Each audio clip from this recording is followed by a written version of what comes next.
I was hoping this evening would be an extraordinary demonstration of creativity in climate innovation. But actually, the most extraordinary thing is you're all here on a very sunny day. And maybe the big applause goes to Hannah, pulling everyone together.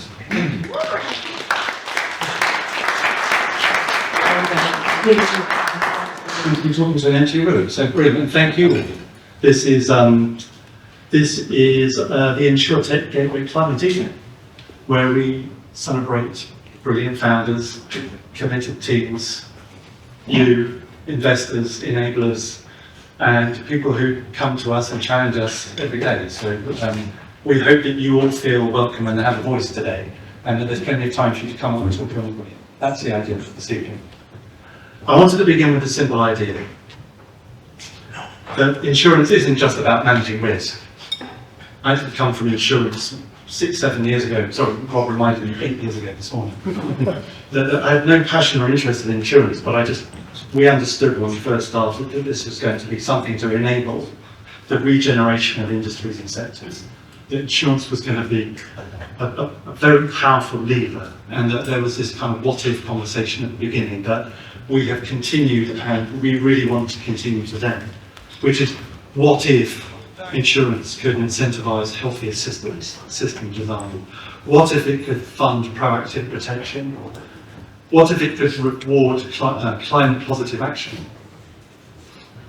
And at Gateway, we obviously walked into, and I particularly walked into why are you doing insurance? Isn't insurance the most boring industry in the world? But we all believed, and we as a team believed, that Insurtech can move insurance. That it's our job to lead through ideas, ingenuity, and place new ideas and leverage the power of a $1 trillion market to solve $1 trillion problems. Because as small ideas people making new products, we can't do it on our own, but we recognise the ability to turn a beast of a machine as big as this. And the place where we all normally live is in second bedrooms and Zoom calls. We're trying to move some very big machinery. So could we move insurance from this passive ledger of loss to an engine of climate restoration? That shift will be the thread running through all of our work. You're going to hear from some of the most ambitious people in the sector who have been given time and space and generosity to develop their ideas. We turn the coin outsiders, and maybe we celebrate that too much, but what we mean by that is just people with fresh thinking coming to this space. From climate science, data, regenerative finance. The first question they ask when they pitch you an idea is not, can you help me insure against this damage? It's never asked in a pitch to us. But they do say, how do we design a system to prevent it, or can you help? Which is an entirely different starting point. And I hope you hear that as it plays out in conversations today. So I want to do a big thanks to the panel and the speakers, because we use you a lot. You're here because we're trying to spread the word. When we say we're doing an event, we show up and we talk, we tell you brilliant stories, because we want to inspire more people like you. And we want to show that it's possible, and we want to share the creative breakthroughs that you make to the rest of the room. Everybody walks away from it saying that insurance is something else. And I saw it. And I saw it played out and it made me think differently. The founders of the room, the reason this room exists, and your vision is going to reshape the future of the sector, and we will look at these moments and say, I was there. And that's why we still do it. That's why the Gateway still do it. I'll give you a quick update on the portfolio. So, I guess we started with sort of the natural catastrophe was the obvious place for us to start with. The climate was weather. Now this is of course moving, but our portfolio is now 10 climate businesses. We've been searching for founders solving real problems since we started. But the real problems we look at in climate are things like weather impact, weather intelligence for developers, unlocking lending, new climate asset classes that didn't exist before, people were afraid of and need help to adopt them and to remove those barriers and fears, resilience tools for vulnerable communities. 70% of our portfolio have raised capital in the last 12 months.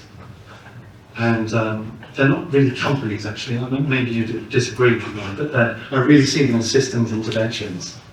They're early stage, they're changing the rules, and we can all see their scale. They just need time to bake in big environments. But they're all shifting insurance.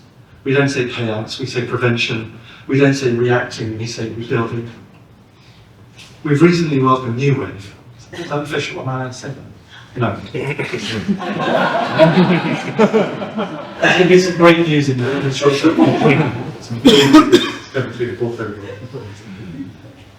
And so I won't tell you that next evening. But I think what's also very exciting is that this model that we create in the Gateway is one where we speak proudly, not of logos, but of breakthroughs, of first-time founders, unconventional thinkers, and we continually celebrate that. And if you follow any of the things that we read of Hannah publishes are non-stop like a machine, it's because those are the tales that we need to tell, and we need to continue telling them. So please tell them after tonight.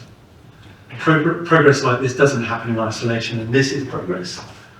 It takes all of us and all of you after this, so please share and tweet and pick out the things that matter, don't just say you were there. So that's really my message, is carry this forward. How do we get from risk to regeneration?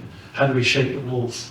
And how do we get this big $1 trillion industry a vision that they can be something else and turn the stories into things that they can scale?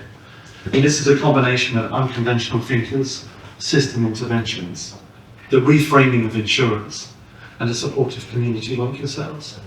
Because I think we all know that if we get this right, insurance won't be just a place where we protect what we have, but we will unlock the future of what we need. So thank you, and I wanted to particularly point out the Gateway team.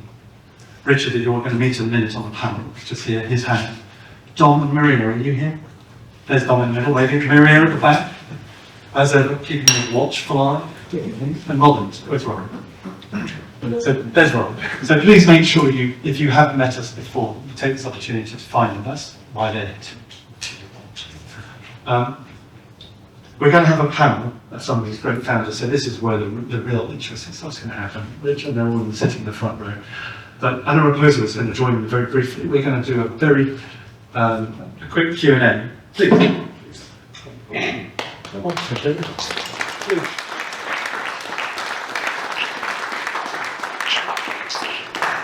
We wanted to give some airtime to Anna because she's one of our new best friends. Anna is from me. No pressure. We obviously don't have any friends. That must be you affected. We love you. But Anna's from the European Space Agency, and we started talking with Anna a year ago. A bit less. Who knows what time it's like? And Anna was very keen on developing particular funding opportunities for Insurtech and insurance. Non-dilutive funding. Hallelujah, we said, come and meet the portfolio. But of course we wanted to, there's nothing more concerning to us than long paperwork and long filings and applications. And we love the idea of it, but we just had to, if it sounds this good, maybe it is too good. Anna showed up with such commitment and such openness that none of us had really seen before for these kind of applications. So we thought we'd give you the keys and the chance to talk to our portfolio, and you have done, and you came in early and you shared many insights. So I wanted to give you the chance to do more of this. We have many applications going through European Space Agency at the moment, but maybe we start, I'm not sure, but I've got a bit of those in the Tell the audience about you and what you do. And then I'll ask you about the application. Sure, absolutely. Well, my name is Anna Raposo. Thank you for inviting an outsider to this insurance event. They're all outside. Yeah, outsiders, sorry. That's the thing. Outsiders, good. So I'm a business applications engineer at the European Space Agency. And what I do is I help companies make use of space data, space technology to non-space applications. So actually, in my day-to-day job, I don't speak with any space or any satellite companies. I speak with insurance companies that want to make use of satellite data, or I speak with agriculture providers, or mobility solutions, energy, and that's what we do in our program. So nothing to do with astronauts, nothing to do with satellites.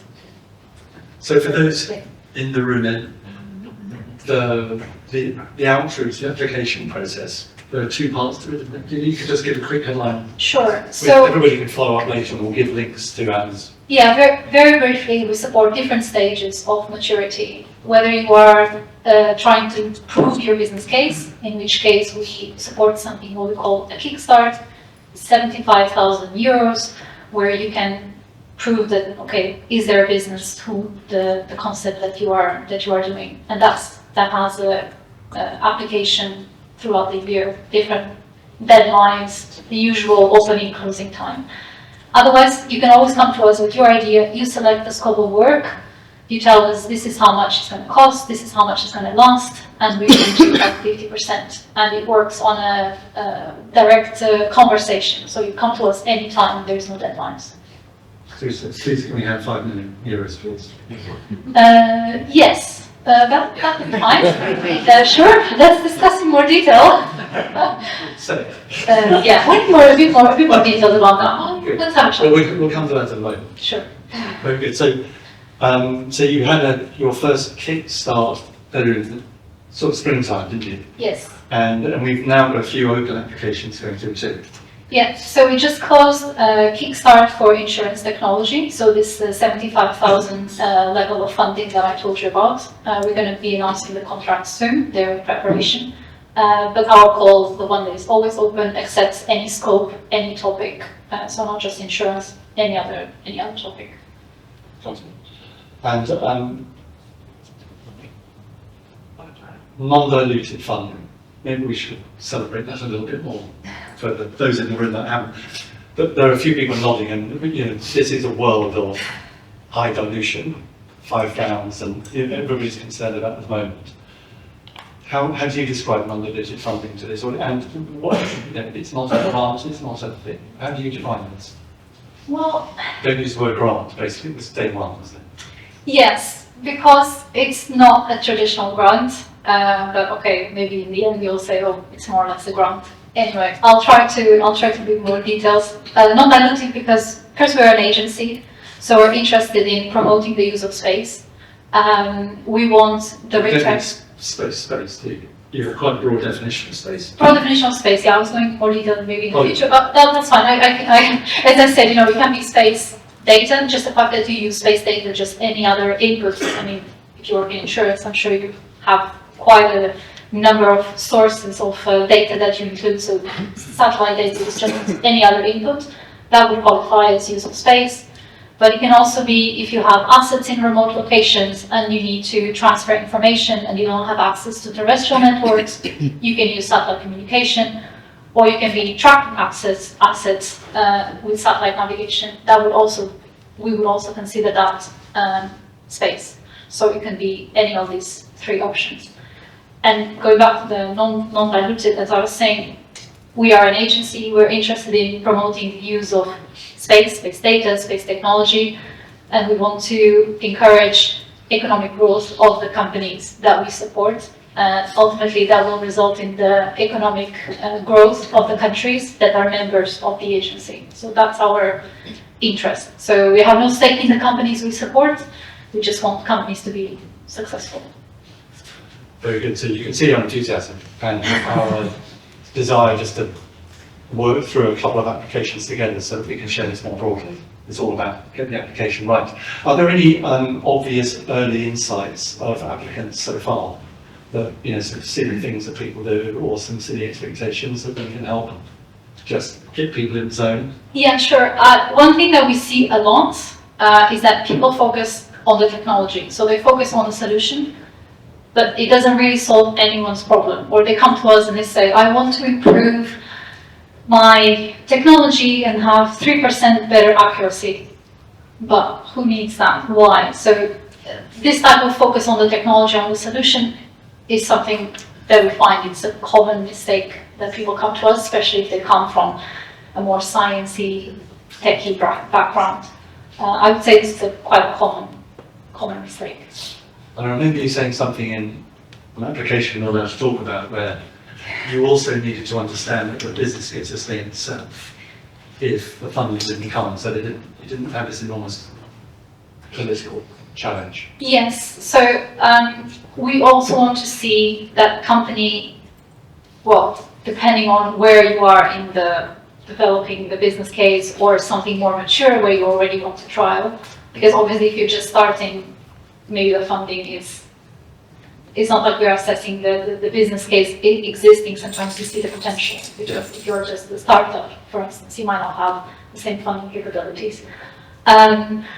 However, we do want to see that there is a commercial sustainability. So it's not just funding a one-off project for something that you just kind of put on a shelf. We want to see how the funding is going to result and help you grow your business and eventually get into the market. That's the goal.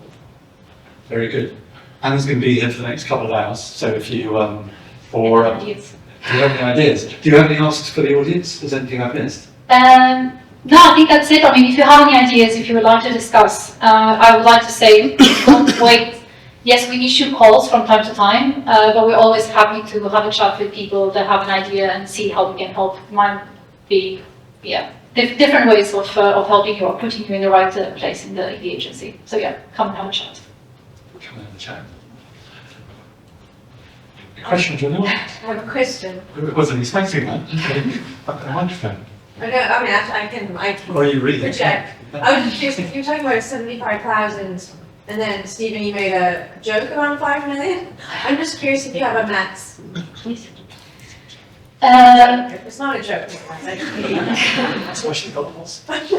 So technically, no. Our funding is match funding. Usually, the baseline is 50%. So whatever cost you think your development is gonna cost, we fund at 50% level. So it's also what is your ability to match fund what you are asking. However, having said that, we technically don't have a maximum. I would say at 2 million, so like let's say a 4 or 5 million cost, so getting 50% of that, I would say is probably the upper limit. It's not an official one, but just looking at also what the countries are willing to support. We don't have billions in our portfolio, just to clarify. Yeah, sorry, maybe I said you up as a country.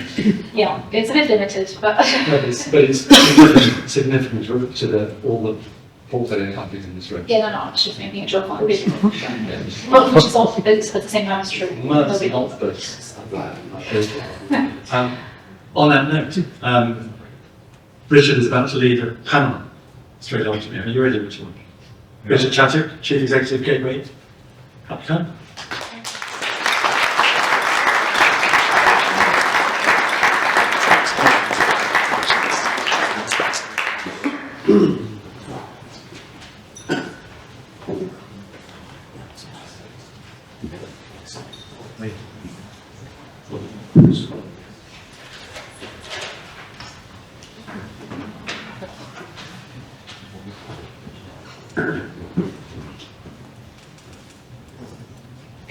Thank you all for coming. I don't know why I get the handheld microphone.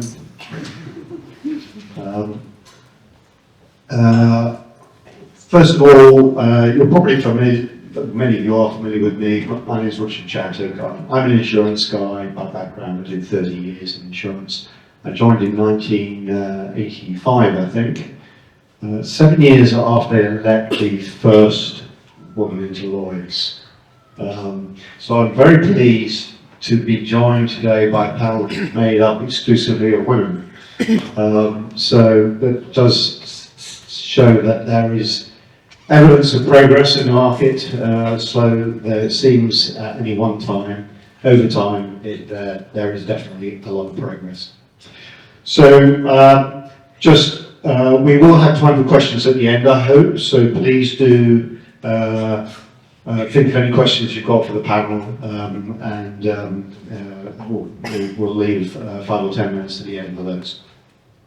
So now I'll let the panel introduce themselves. Maybe Ash, if you would like to start, please.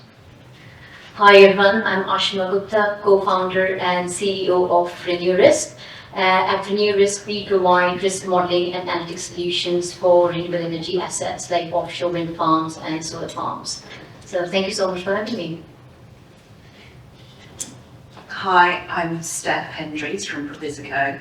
Provisico, we're a live flood forecasting solution, and we focus predominantly on surface water cases, which actually accounts for nearly 6% of all flooding. And the Environment Agency, they produce river and coastal flooding warnings, but they actually, there's this huge gap where they can't actually predict flooding, surface water flooding. And that's what Provisico can do. And actually, there's some recent data from the Environment Agency that says that the original planning of how they predict the risk has actually changed, and now we know that around 6.5 million homes are seriously at risk of flooding. So we know that this is a problem that's not only increasing, but it's actually it's really, really imminent, and soon we'll all be affected by flooding. So that's kind of where Provisico comes in, and we're deeply committed to helping businesses and organisations and communities around the world mitigate the impacts of flooding by providing our alerts. And our alerts are up to 2 days ahead of time. So they really give people the chance to act and prepare for when a flood event will hit. I'm Natalia Gorfman. I'm the CEO and co-founder of Kita. We're a specialist insurance company. We're a cover holder here at Lloyd's, and we focus on the carbon markets. And so really our focus has always been around how to, it's what Stephen said, basically thinking of insurance not just as sort of a mechanism that helps build back when something goes wrong, as important as that is. Sorry, is that obnoxious? Yeah. But also as the mechanism that enables finance to flow to basically start and scale new projects. And so our focus is really the insurance as that enabler. Get more money into projects. Thank you. That can help back climate change. Just my voice. You just project your voice very well, I'm telling you. So we might need a little bit more detail on a couple of the businesses, because I know they're not the simplest businesses necessarily to understand, but let's start the time with you. But Kita is solving a first of its kind risk. How do you balance educating the market whilst pushing for that adoption and scaling? Before you can sell, you have to explain even what the product is. Yes, I mean, definitely. And I mean, to be honest, I know so many of you in the audience, and you all are also doing this in your own asset classes, and so I think it's not a specific thing only, obviously, to what we do. I think it's something that's very common to anyone in innovation in the industry. But it is hard. So, I mean, when we first started, I mean, quite literally no one knew what we were talking about. And so I think we were more optimistic than we probably should have been, maybe a bit naive, because so many people were interested in speaking to us. But it took us a long time to realize that people were interested in understanding what we did, understanding the price, and that they were nowhere close to actually buying an insurance policy. Now that has changed.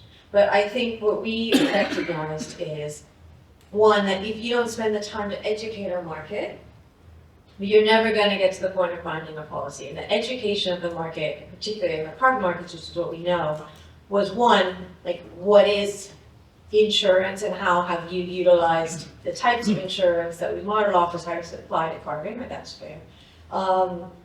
It was also really a lot of education of in-house teams who've never bought the insurance before. So before your obviously insurance team in-house buys anything, they need to get that checked by the legal, the risk, compliance, etc. That's a big time gap. And then I think one of the challenges that you have with any new market is if a claim hasn't been paid, you need a lot of sort of alternative trust proof points. Because the insurance is sort of like selling an IOU, right? Like you pay me today, and then if the bad thing happens, hopefully we're here to pay you back. And I think when you don't have the evidence of historic claims payments in your specific asset class, we thought a lot about how do we engender the trust within clients so that they trust us.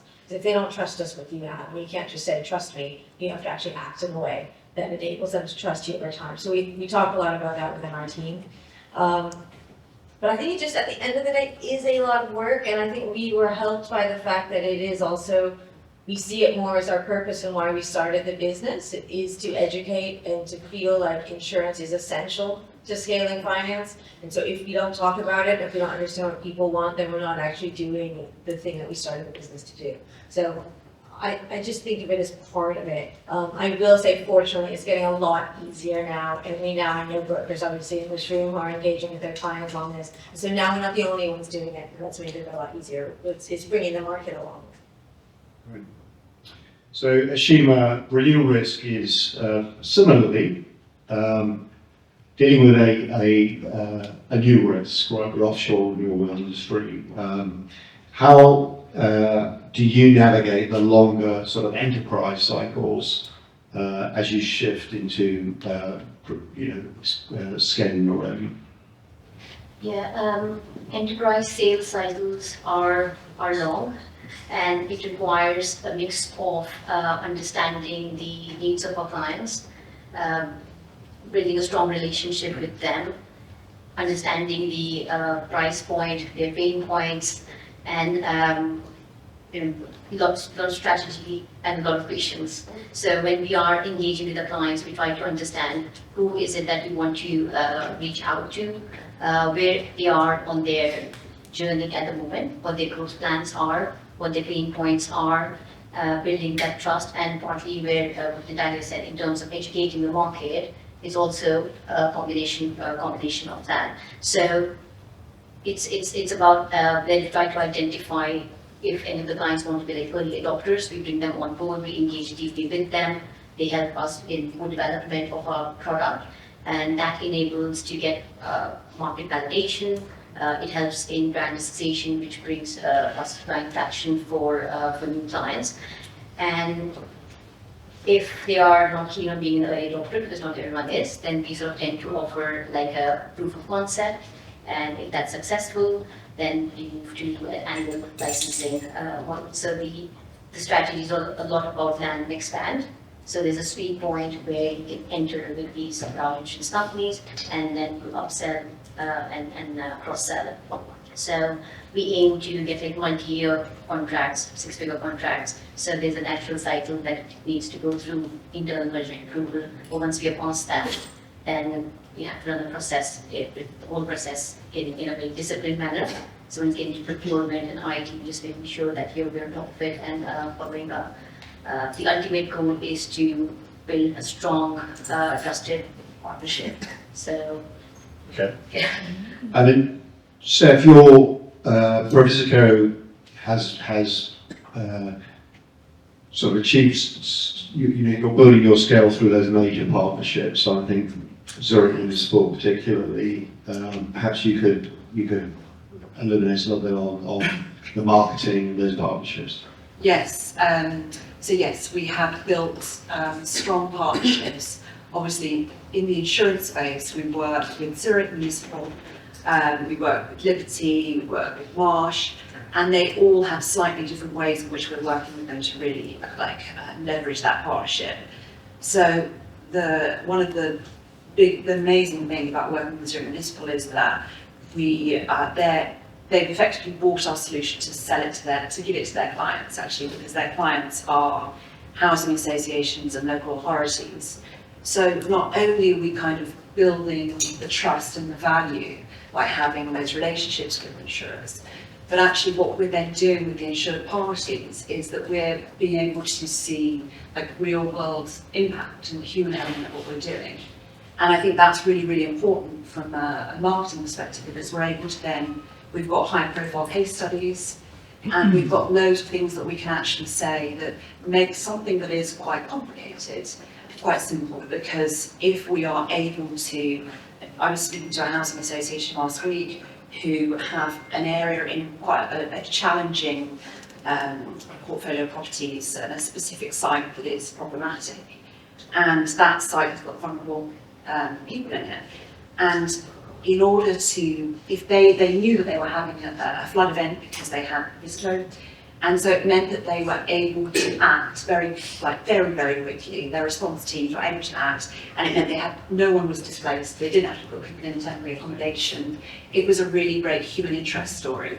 So that's something that's really, really valuable. But there's also other things that we're doing. So we have a partnership with AIRNIC, and we worked with them actually on doing a report on the state of flood resilience. And that's really valuable to us because, again, flood is something that everyone is aware of, but no one, I think, lots of people, even in the insurance space, don't really understand all of the kind of nuances with which climate change is changing it to such a rapid degree.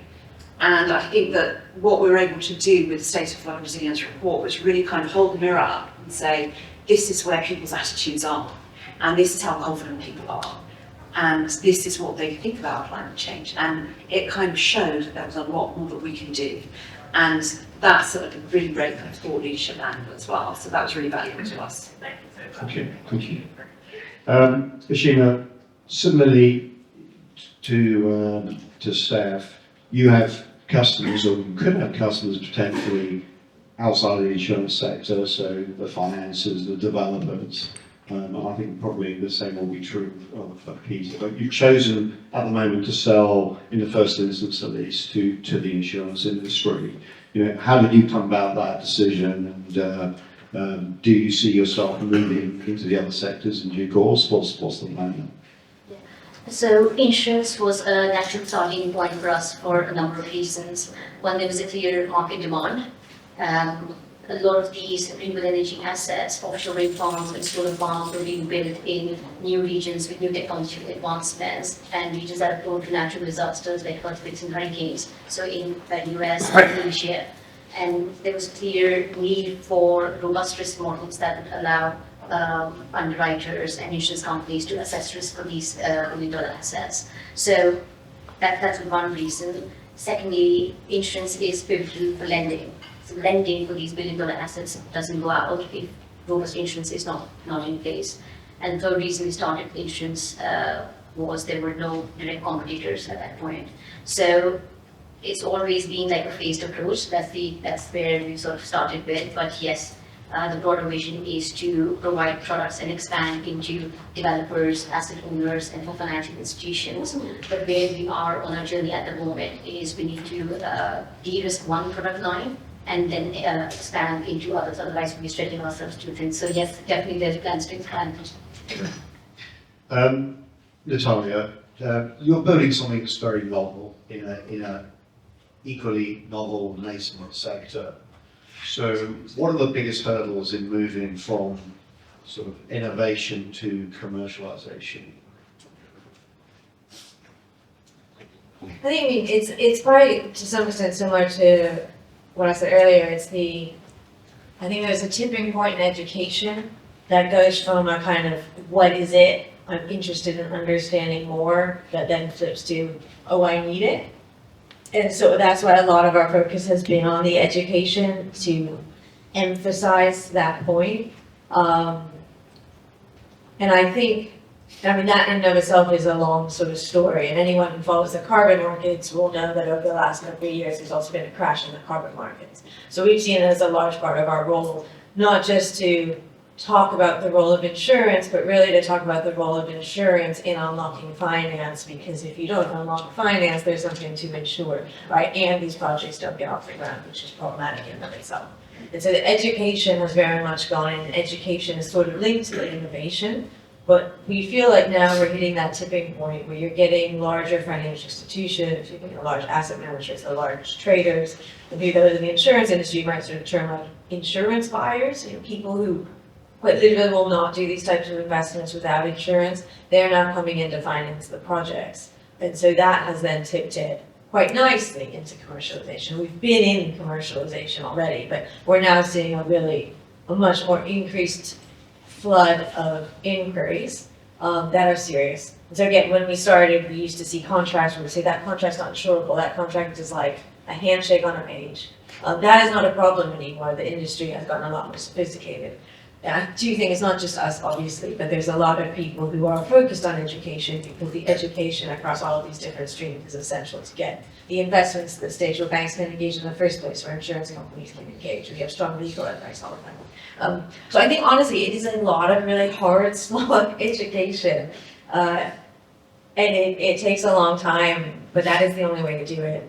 And I think obviously, Insurtech Gateway is one of our investors, and you need patient investors and patient partners. So we've been really lucky to come through Lloyd's Lab. We've been really lucky to have excellent capacity providers behind us who've been willing to work with us. And we've been lucky to have patient investors, because it can't possibly happen overnight.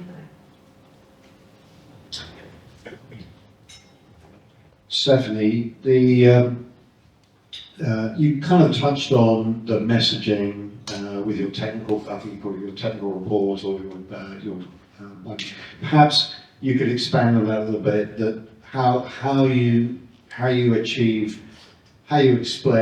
the value of that modelling and how you get that to resonate with your customers in what is a technical Yes. business. Yeah, and so Brittian was set up by a team of scientists at Loughborough University. Professor Depongu, who is our co-founder, couldn't be here today, but he's basically dedicated 20 years of his life to creating this modelling tool, and it's amazing, but it's very complicated. And certainly when we're looking at different verticals right now, not just certain types of the insurance world, but also looking at things like construction, where we've got some really great stories to tell about what we've done there. But you have to think about your audience, and we can't go too heavy into all of the details, all the data points that then creates the modelling tool, because ultimately people want to know, how is it going to help me?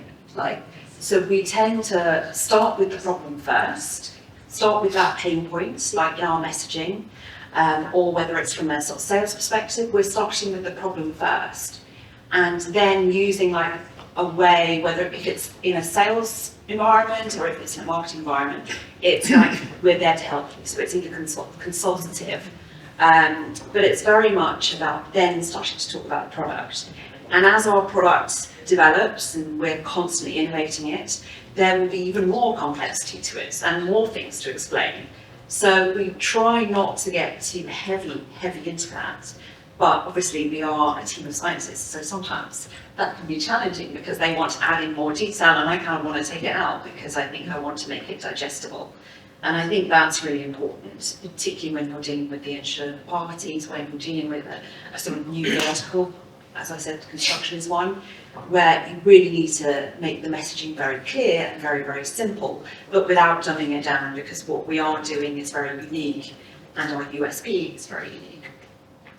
Shiva, probably even more that applies to renewal risk, right? An entirely new industry, and you're building entirely new models around that industry. How have you managed to get your customers comfortable with the science and the technology that you're building? Yeah, building trust with clients doesn't come with like flashy interfaces, right? It needs a strong team with clinical background, technical background, and a very strong team. It's about transparency as well. And when we have good development partnership with our clients, so we are taking them on a journey. We do handhold them and take them on a model development journey. In that process, we exchange a lot of information with them, speak to them about the methodology, deep dive into the models.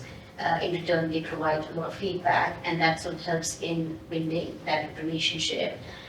We do have a very strong team of technical advisors coming from engineering, renewable energy, and risk modeling. So that's what helps in bringing that credibility. Our models are also validated by third-party validators, so that sort of enables in bringing that trust. And ultimately, the idea is to bring a product to the market that's built with the market. So, yeah, it's a combination of a number of things. And Natalia, for Kita, obviously a new line of business. As an underwriter, there's a few underwriters in the room. How did you ensure sort of underwriting rigor and convince your underwriting partners that this was going to be a profitable line of business, or will be a profitable line of business ultimately, and that you're able to deliver on their behalf? So I think there's two things. There's the how did we convince them in the first place? There's then the sort of rigor that we now work with, and then there's the profits, which, as you know, will be determined more accurately in the future because we multi-year policies. I think the hardest thing for MGA or cover holder is getting capacity in the first place. I think anyone who builds an MGA, that's the challenge, particularly if you're in a brand new industry. And so the way that we came at it is, so honestly, the way that I come at a lot of things, like I think first you need to get people to believe in you. Have you ever listened to the Simon Sinek Start with the Why speech? So you sort of start with the why, like why should you care? Why does it matter? And I felt like once we got people to believe in the why, they then wanted to do it. And then it was about working through the details of the how. But I think once you've got someone hooked on a why, the how is a much more basic, easy thing to get to. And so that is how we got the capacity. We did it via Lloyd's Lab, which again, Lloyd's has been the most supportive to us. We're very lucky on that. In terms of how we now work with underwriting rigor, I mean, we think of this as very, very important, again, because of the trust. Trust on two ways. One, obviously, we are representing our capacity providers, and so we cannot go out and act in a way that's not in their best interests, although we also still need to balance that with the interests of the client. So you're playing a sort of middle row when you're as a cover holder. But we do want to, if we lose our capacity, we lose our ability to do business. And so we obviously need to function in a way such that our capacity trusts us. We have strong governance and ability to document all the decisions that we made. And obviously in the future, therefore, if we have a claim or anything goes wrong, we're able to show the rationale behind the decisions that we made. I think that is just utterly core to doing insurance, quite obviously, but we take it very, very seriously. And we're conscious of that kind of stereotype in NGA because we make the commission and then we don't pay the claim. And we want to make sure that our capacity knows that we're in it with them. And I guess the other point on this is, again, we are very focused on the bigger picture that's beyond us as an individual company. We really do think that money needs to flow into these projects that capture carbon dioxide and improve biodiversity. And we think insurance is essential to that. And we think that if the insurance industry, we will have claims and that is fine, but I think if there's a huge blowout series of claims and it's shown that everyone has been underwriting with this huge kind of lax nature, that's going to really kill the industry, and we don't want that to happen. So we see it as a responsibility to be responsible underwriters. And in terms of profitability, again, we do multi-year policies, so real long-term profitability is to be determined, which I think is a challenge in increasing capacity in these kind of long-tail markets. But I am happy to say we now have passed the renewal for at least one policy. We don't do too many annual policies, but we have passed renewals without claims, so we are starting to get to some data, and I think that data will clearly continue. But that is how we think about it. Again, it really all comes back to trust, but you can't just say trust us, so how do we act every day in a way that engenders that trust, and we think about it. So I'm going to open the floor up to some questions so that we don't, make sure we give you the opportunity to ask anything if you'd like to. So there is a microphone here which Hannah will take around if anyone would like to put their hand up and ask a question.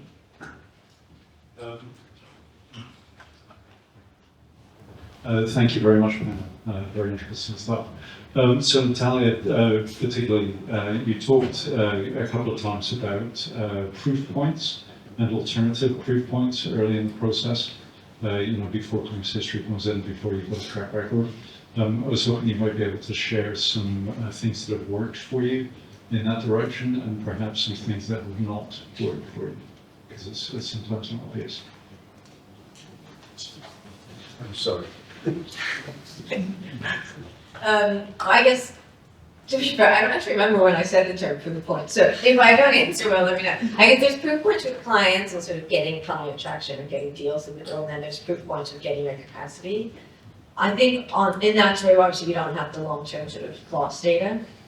I think on the proof points with the capacity, it's sort of twofold. There's one is our behavior and one is our data. So we are always working to improve the data. So just like that, we're a very technical business. One of my co-founders and our CTO is a PhD in astrophysics. He ran an AI business, right? So he's built this super fancy tech model. And we do have the ability to go and speak to our capacity providers and show them the level of data that we're able to gather, how we're analyzing that data, how if any of our existing policies had a loss, how the policy would react, et cetera, et cetera. So in the instance that we haven't had losses yet, I feel like what we've been able to do effectively to maintain the trust of our capacity is to show them that we think we are the best underwriters and we're pricing as well as you possibly could in this market. Again, I think we all know proof will come in the future, but that's what we can do today to demonstrate that. And then with the clients, in terms of the proof points, again, we don't really have the proof point of looking at all these claims that we've paid. So really, one of the proof points with clients is honestly, we work really closely with them, and we work really closely with our brokers as well, because obviously our brokers are very much in the market. We do a lot of scenario analysis with our clients in terms of, you know, if this happened and this would happen, would the claim have? Like, there's a lot of that kind of work being done so people understand these policies, because they aren't policies anyone's bought before. And I tend to find, again, going back to that commercial traction, you sort of need to get someone to buy the policy the first time. The first time is a huge pain in the ass. Right? Everyone in that company needs to check this policy with, and they all want to change it and all of that. But then the second time, it's easy. So we had a client, even the first time was much easier than usual. It took 5 months the first time. The second time it took like 2 weeks, because they were like, I just want the policy I had last. And so I suppose with clients, in the absence of a claim, it's the proof point that the policy gets past their internal various committees and checks and balances, and the proof points that, you know, we can deliver what we say. And I guess final point I'll say on this is, we are also, in terms of building trust, very conscious of when to say no. Sometimes clients ask us for things that we can't do, which I think is, again, indicative of an early market. And it's really easy to want to do the deal, and sort of, oh, I think you can do that. But we're conscious of when to say no, because you lose the trust when you sort of string someone along, and then at the end of the day, you can't do it. It's much better to say no early. I'll just fire it out, good big voice. Provisco, I can't remember your name, I'm really sorry. I'm really interested in, do you do risk mitigation events? So for example, if you've got surface water flooding, like how does different interventions stop different flooding events from happening? So if I was Zurich Insurance Group, how would I, as an example, use nature-based solutions to be able to mitigate natural flood management, to mitigate flooding within a region? So that's something that you look at, like all the different variables that come into it. So in terms of the different, so what we would do specifically, we would maybe do a proof of concept in the area that they're talking about, to create a polygon for the area, to show them an example of what's happened there. We do something which is a new product that we have called Instacasting, where we use observed rainfall to qualify effectively our forecasting. So we can provide that to them. But in terms of, I'm not sure if the question is also about the risk mitigation itself, like what they can do. Yeah, like what can they do is to mitigate that flooding event that is happening in that region? Right, so that's where we work with the insured parties, right, to work with them about their response and what would that look like. And I think that's a journey. That's very much a journey of understanding what have they got in place now. Who even, often this is an issue, is who even looks after flood in their company. There's like, it can be anyone from an insurance manager, particularly things like where you've got kind of a complex insured, like construction's a good example. You can often have the environmental manager, the insurance manager. All these people might have some kind of view on flood, but they're unsure who's exactly looking after it and what the response should be. So there's actually an awful lot of work that we have to do to educate. We do that obviously in a consultative way through the sales process, but what we can do, and I think this is like a key aspect of what we need to do more of, is actually produce tools and, you know, one-pages and all sorts of kind of educational stuff around how that can actually work. Like, what does it look like to be a future flood risk manager? What do you need to do? How do you need your organisation to be set up? How do you need, like, to communicate all of these things. And then obviously it then goes to the actual thing, what do you do? Once you've got your response team in place, what are the things that you do? And for each site it will be different. There'll be a range of other things that we can offer within that period. So, for example, if there is a particular asset that's near a river, we can obviously forecast around that, but if they've got a very, very, very specific pain point, we also offer sensors. And another key thing about Provisico is because we're basically a bunch of scientists who are obsessed with this, our sensors are monitored by a team of PhD scientists who, it's a fully managed service. So we're really consultatively able to help people in terms of mitigating that risk. Will it stop it? Like, do you just like, you've got a flood that is happening, it's reactive, where do you do proactive? So we have data on that. So if you have up to 2 days advance warning, any kind of advance warning, as long as it's more than like a reasonable amount of time, up to 70% of floods can be mitigated. So yes, we can stop it, and we have really, really, really strong case studies that show that we have mitigated 100% of all impacts. Because, there might be people, they didn't understand that if they had used floodgates instead of something else, or if they were using a certain type of sandbag. So yes, we can mitigate. Thank you very much. Just a quick one on the tail end of that. Do you work with public sector assets as well? And how does that work in terms of engaging the community in those areas, especially northeasterly areas which are quite prone to flooding and so on? Yes, we do. We work with lots of public sector clients. Obviously, they'll be insured, so we may well have been introduced through their insurance partner. We have also done things in communities. I guess it was a while ago, about 2 or 3 years ago, when we were trying to understand how we could work in communities. So there's a really great case study that we've actually got where there was a local area, Whalley in Lancashire, and they had been flooding on Boxing Day, and it had huge implications for the community. So they decided to set up a kind of like flood action group in their community, and then they started to talk to us, and we were saying this how to do things and change things. So we're actually able to work with the community itself, who were basically a bunch of volunteers. We gave them forecasting, we put in sensors, and they have never ever been flooded since because they have a specific gully that was problematic, so we were able to show them how to change that. So yes, we work with communities and we're really helping those communities. I can project as well. Perhaps a question about education to Natalia, but also to the rest of the panel. You mentioned that before you do the first binds, you spend lots of time with people who are genuinely interested to hear about how it works and how the market works. The people who ask for your time to understand that, is that the same with people who end up paying for the product? Yeah, that's a good question. Like sometimes, I would say, but I think this is like Ash said actually, so the sales cycles are really long. The sales cycles are easily 12 months. And so I think what we often find is that we speak to a series of people before you get to the person who's going to buy the insurance. You don't necessarily know that conversation one. So often we will speak to a project developer who wants to understand the insurance because they want it for their investor, because their investor has said, I can't invest because of all these risks.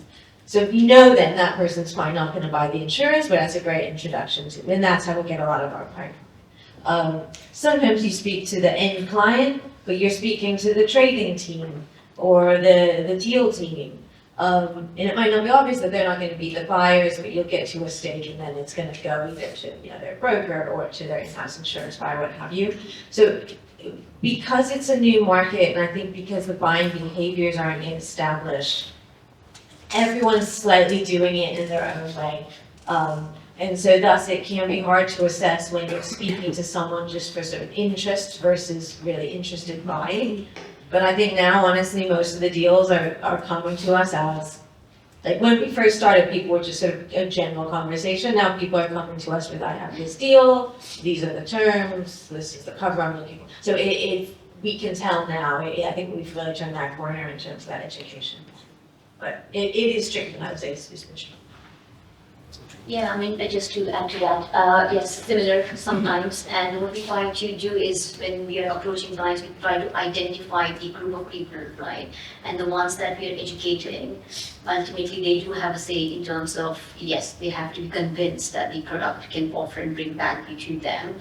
And then there are different set of people who are really the other ones who will be signing the check. Right, so we need to understand their willingness and ability to pay, and who sort of holds the wallet. So it's a combination of having to educate and convince to position the product and how it can bring value to them, and alongside then identifying, okay, within that team. And in large organizations, sometimes it's very disjointed, and we have to sort of identify, okay, we need this sort of group of people. So it doesn't work. Time goes into identifying who the right people in these organizations are. The smaller ones, yeah, but really so. Any more questions? I'm not sure we can take a question. So, quick question. When you balance now the challenges you've had of educators in the market, and the wonderful stories you spoke of, do you still think that was the role you should have taken? Or do you think you should have waited for somebody else to grow the market?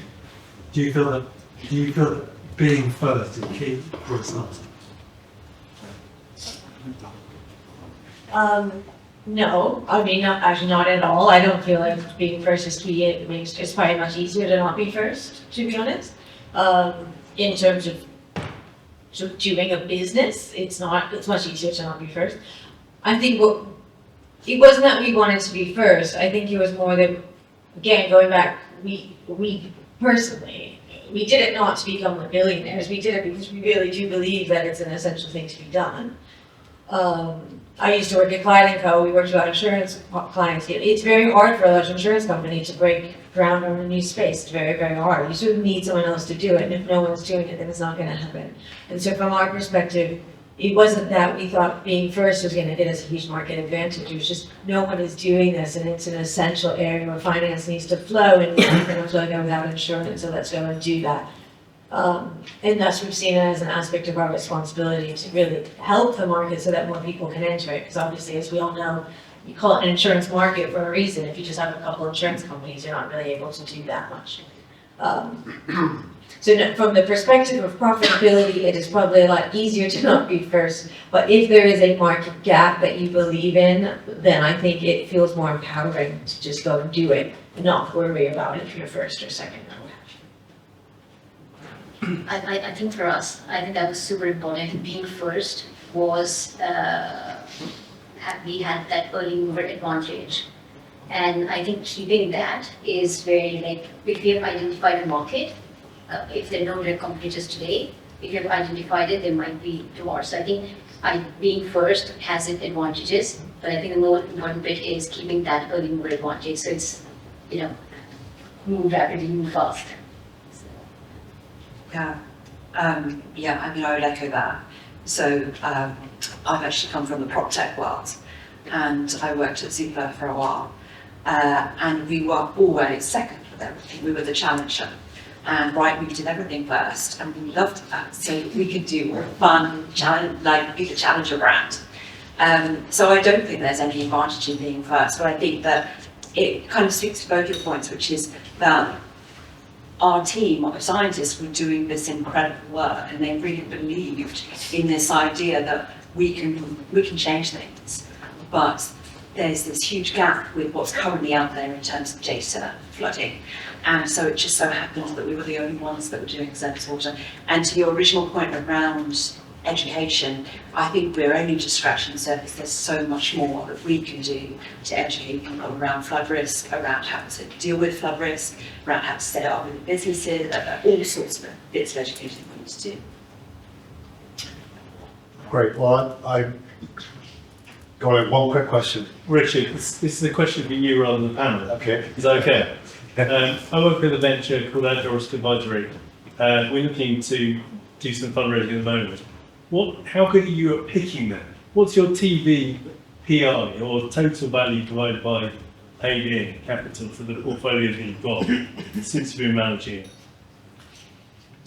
It's not an easy question to answer because we invest so early, and many of our companies are still very early in their journey and have long gaps between their funding rounds. So we have a very high survivability rate, if you want to put it that way. So our first fund, so we invest from our balance sheet and we invest from our fund.